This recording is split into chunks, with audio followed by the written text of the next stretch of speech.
Hello and welcome back to another video. I am so glad you're here. On this channel, I talk about news, controversies, and drama on the bookish side of the internet, and I certainly hope you'll stick around. So today, this is more like a bonus video because it's mainly just my opinions.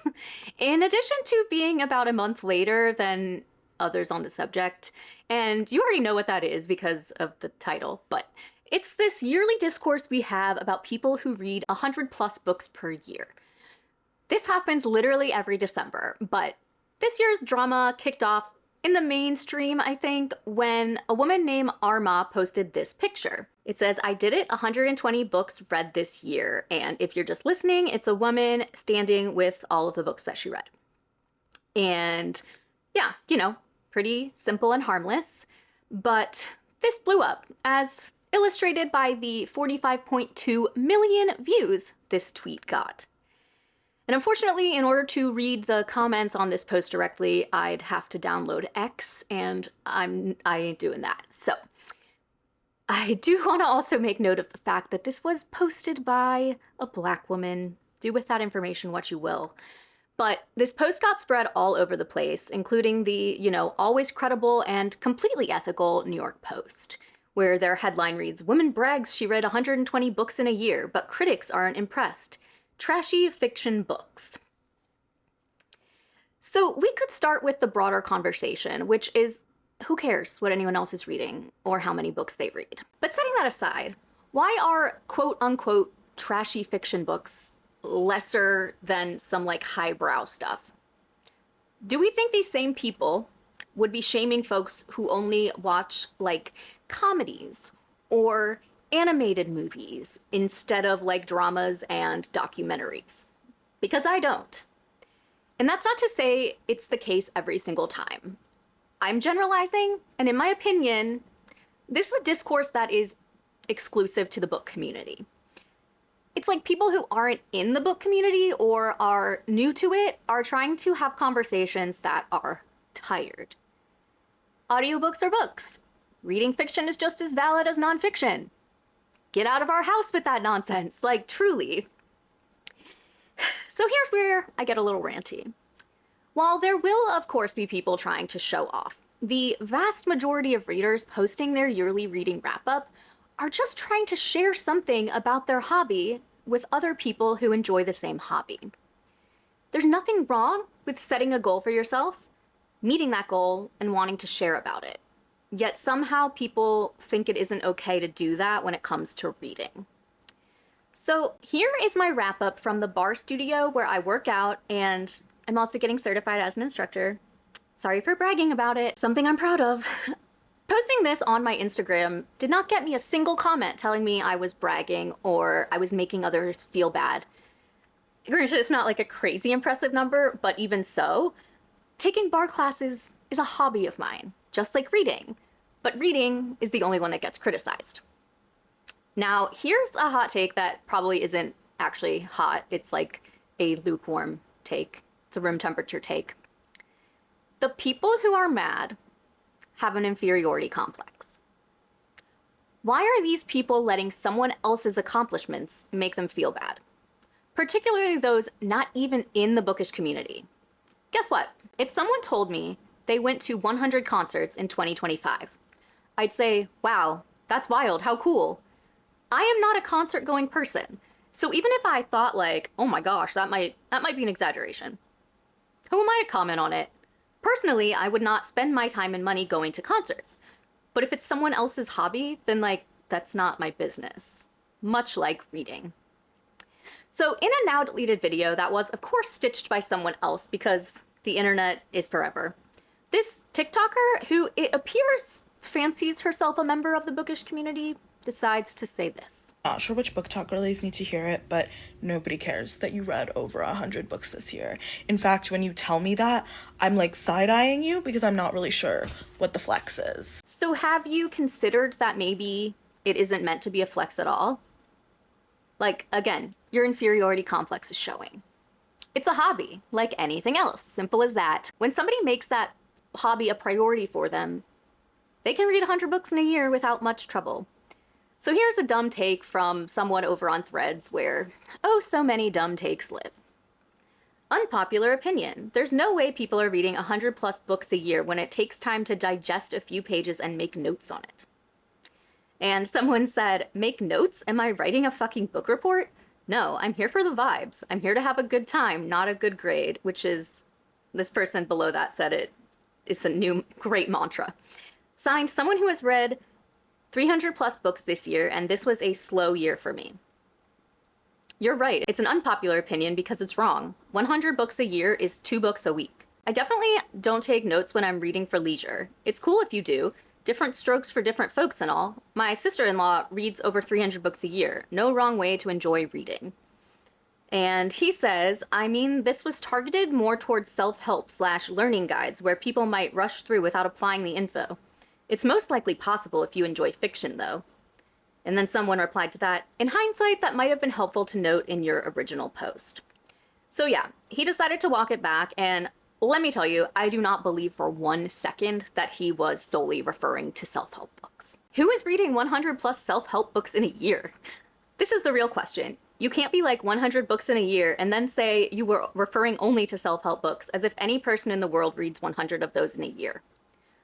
I sincerely hope nobody is reading 100 self-help / leadership / personal development books per year, but only because so many of the books in that category are hot trash, poorly written, AI generated and or plagiarized, or an unholy combo of the above. I'm just reading, I don't have an opinion. If they're reading this many self-help books, I think therapy may help more. And this is the kind of like idiotic discourse that people are coming up with. I can count on one hand the number of self-help books I've read in my life. But even so, I have never felt it mandatory to take notes. I might tab a page or two, but that doesn't really take more than like 2 seconds. So it wouldn't really impact how many books I could read in a year. So if you're on TikTok, you might have seen this video already that I'm about to show you, but it is just so laughably wrong. So hold on to your hats. And for my most controversial take on this app, let me just say, if you are an unemployed person, please do not give any of us on this app your take on, I read 100 books a year. It's possible. Baby, we know it's possible for you. You don't have a job. You don't clock in. Now, that being said, can an unemployed person and an employed person read 100 books? Yes. I'm not saying if you read 100 books, you're unemployed. That's not what I'm saying. What I'm saying is that if you know that you're unemployed and you read 100 books, maybe don't come on here telling other people, well, maybe if you just put down your phone, like you could read 100 books too. You can just do it by like getting off your phone and like spending less screen time. Baby, you're not clocking in ever. You don't clock in, period. Don't tell someone else that they can read the same amount of books as you if they like got off their phone. Like, I don't know. And I think it's when people don't preface their videos by saying, I read 130 books this year. By the way, I don't have a job. When you don't preface your book, like your video with that, people that are amazed by your ability to read so many books while having a job are like, how do you have time? And I think the question is like it's a genuine curiosity. And then you think that they don't believe you, but really they're just amazed by you, okay? And if you have a job, like, definitely give these people advice, for sure. Like, you know, but if you're unemployed, please don't respond saying, well, I get off my phone. Just respond and say, I don't have a job. That's why I can read that many books a year. They're both impressive, by the way, before you come at me. It's impressive to read 100 books a year, job or not. I'm just saying, like, people without a job, just step this one out, okay? I love you. I'll see you in the new year. I hope you read even more books next year, but like, this ain't the fight for you. This ain't the fight for you. Of course, this is only directed at the people who don't have a job, who are coming at people, like telling people, you just play on your phone all day and that's why you don't read 100 books like me. This is for that specific like subset of people. So if you're not in that set of people, I'm not talking about you, okay? Rest assured, rest easy. This is a small group of people. I'm sure you've seen them. You might not be them, but that's what I'm talking about, okay? Understand that if you don't have a job, like, you're at a significant advantage. Like, time is the most valuable asset, and the fact that you have so much of it compared to some other people does a lot for you. It does a lot for you. Like, I hate to say it, but you're not on equal playing grounds. And you have to, like, understand that when you tell people about your reading habits. Like, you just have to keep it in the back of your head. I don't know. We believe you. You're heard. Reading 100 books a year is possible. I'm out. So I am just so confused as to like where she got the notion that the bulk of people reading 100 books don't have jobs. Like, what? Is this just like the rationale she uses to make herself feel better about not doing that? Like, it's such a bizarre thing to go off on.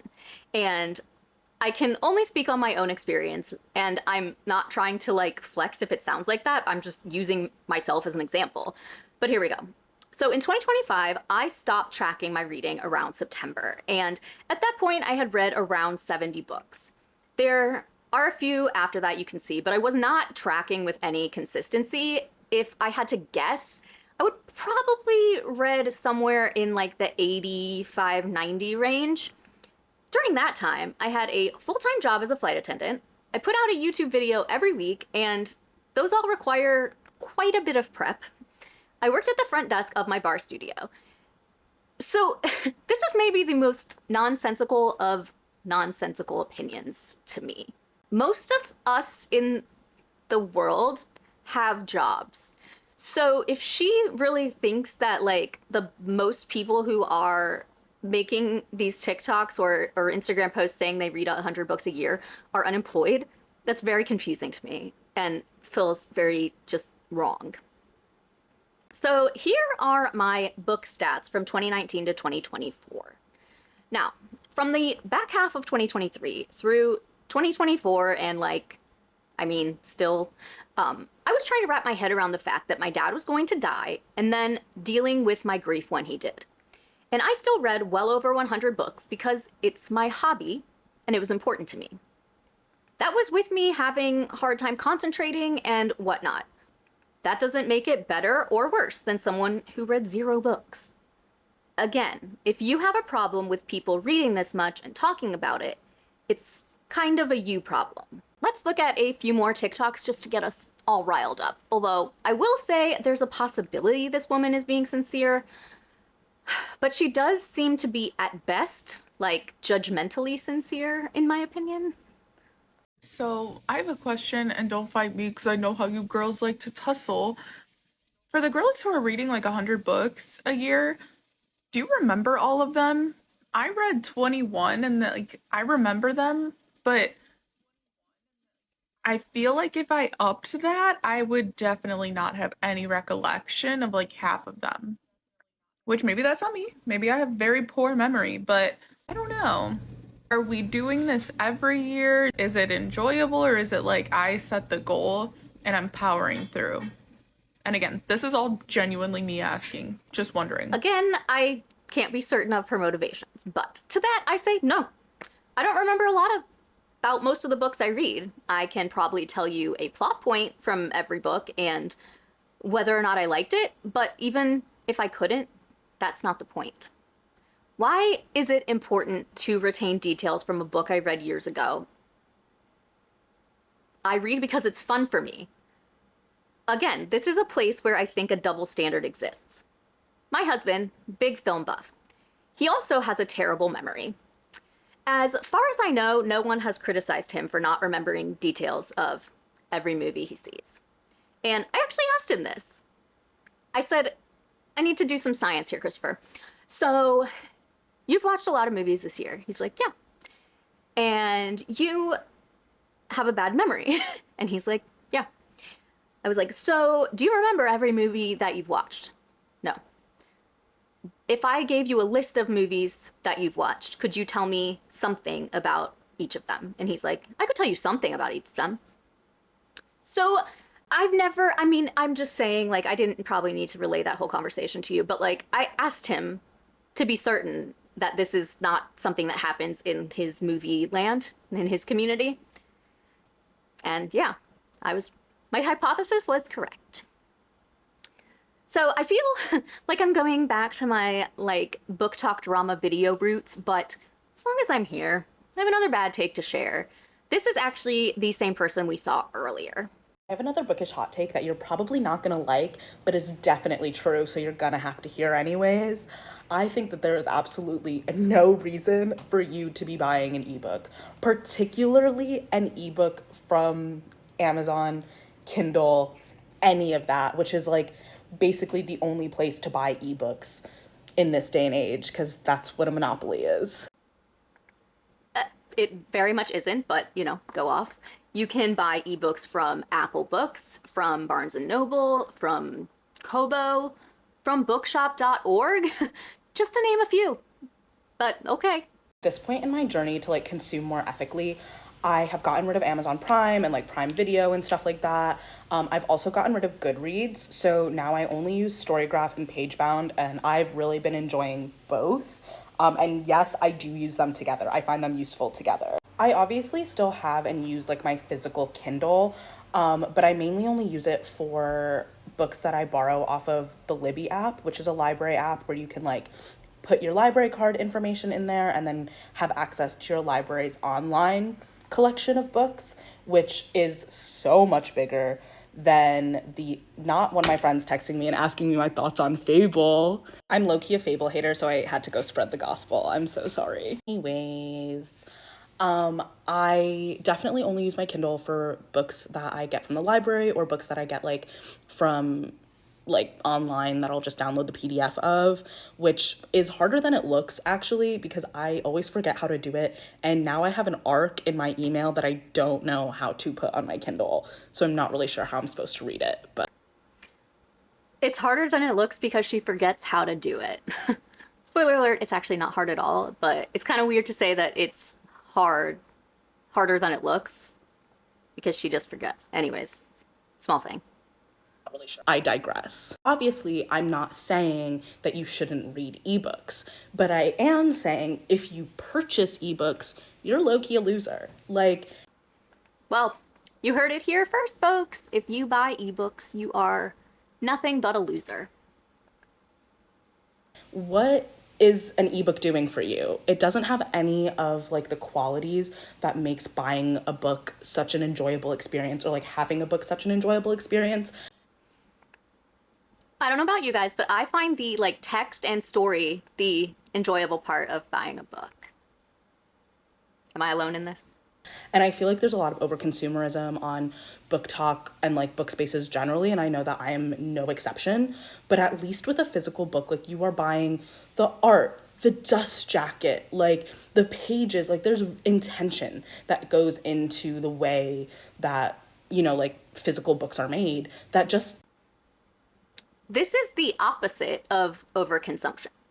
Physical books are great, but shaming ebooks for overconsumption is insane. An e-reader can hold thousands of books and it takes up nearly no physical space. And the carbon emissions from manufacturing an e-reader are offset once you read about 36 books on it versus carbon emissions from a physical book. I will link the NPR article where I got this information. This is just a really unresearched take, I think.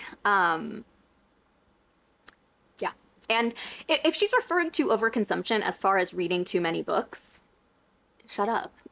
It hurts no one and it's none of your business. Doesn't exist in the same way with ebooks. And then to add insult to injury, like you're also buying it from a corporation that is putting independent publishers and booksellers out of business, which is like something that we should all kind of be very, very, very strongly against as readers. You know what I mean?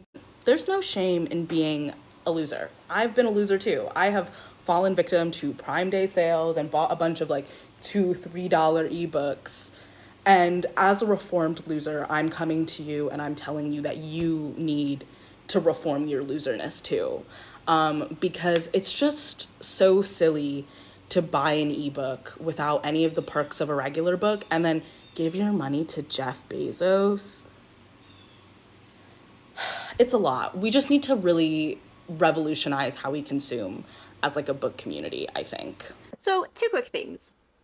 Back in 2011, I started working on a cruise ship, and that is when I purchased my very first Kindle. It was the one that had a keyboard and it had a little like, oh no, that was just the case that had a light that came out, but it had a keyboard. It was so slow, but it kept me going with my books while I lived on a cruise ship in like 200 square feet with another person. Several years later, I'm a flight attendant and I go through books really quickly. So it's really nice when I have my Kindle and I can bring more than one book with me, because I've brought physical books on trips plenty of times, and it's really annoying when I'm mid-trip and I'm really into a book, so I finish it while I'm gone, and then I'm like, and then I have to end up reading on my Kindle app on my phone, and then I kill my battery, and then nobody likes that. So this is just like such a, like, this is your experience, and that's not anyone else's experience. And it's kind of funny because something she kept saying in the comments was bean soup, which I had never heard this term, but I did look it up. And it's like some meme that's basically like someone gave a recipe for bean soup and then someone's like, what can I substitute for beans because I don't like beans? This isn't like a what about me-ism. It really isn't. Because the bulk of people know that other options exist and like your take is kind of the weird one. I don't know. Sorry if I'm going off. This isn't even in my script at all. I'm just talking because I'm annoyed again watching this video. Okay, moving on. So right now as I'm filming this, I realized this video is from October actually, but whatever. I don't really make my book talk commentary videos anymore, so I'm just leaving this in. And the comments for the most part do let her have it, which is refreshing. So this is a quote of hers. An ebook doesn't have any qualities that makes buying a book such an enjoyable experience. How is this not a consumerist statement? The enjoyment of books is the reading part. And she replies, the way I clarified the statement of enjoying buying books as inherently consumerist, but buying physical books having slightly more merit than ebooks. That is not an objective fact. If you truly care about overconsumption, I would suggest you focus on your own consumerism, because anyone who is working on consuming less wouldn't point out every inconsistency in consuming without having any nuance, because those of us working on consuming more ethically understand the grace and nuance required to cut consumption sustainably. She's really up there on her high horse. Whew. Someone else says, I moved to Kobo so I could use the library on it. I use it to allow me to read when out and about. We can't use Libby on the Kindle in the UK. I also downloaded all my Kindle books onto my computer so I could have them forever. She replies saying, OMG, what is Kobo? If you don't know what Kobo is, if you don't know what other options exist for ebooks, then don't sit here and say that Amazon's the only option. Like, she did zero research into this. I am so sorry. I am really going off, but like, sorry. There's some more comments, but that was what, like, about that one that really frustrated me. Ebooks are a completely valid way to read, and dismissing them doesn't help anyone. I run my own publishing support company, and I work with authors every day. I'm not affiliated with any major publishers or platforms. Many authors rely on ebooks to reach readers, especially when printing physical copies isn't affordable. I'm not a fan of Amazon, but it's one of the few platforms that actually lets authors get their work out there. The social side of apps like Fable is also valuable because seeing how others interact with and discuss a book can give perspective, spark conversation, and help you decide a book isn't for you. Policing how people read doesn't support authors or literacy. It only makes the problem worse. Like, imagine this being the hill you choose to die on. Referring to ebook readers as losers with her whole chest. I do want to finish this up by saying, at least going by my algorithm, this is a relatively small subset of people. When I put 100 books controversy in my search bar on any app, nearly all I get is people talking about how stupid this conversation is. And yet I am sure we will still be talking about this again next December. One more thing, and I can't believe I'm promoting this, but the 5th video I ever posted was about how to read more books, if that is something that you aspire to do. Disclaimer, I filmed on my iPhone, I edited on iMovie, and I had no idea what I was doing, but I still think the tips I give in it are good ones. I will link it up here and in the description, but please don't judge me too hard. Thank you so much for watching this. Again, you'll still get another video this week, but I just needed to give my 2 cents on this annoying topic. If you did like this video, please give it a thumbs up. If you haven't subscribed, I'd love it if you would. Check out my Bindery page if you'd like to support me over there, and I'll see you in the next one. Bye!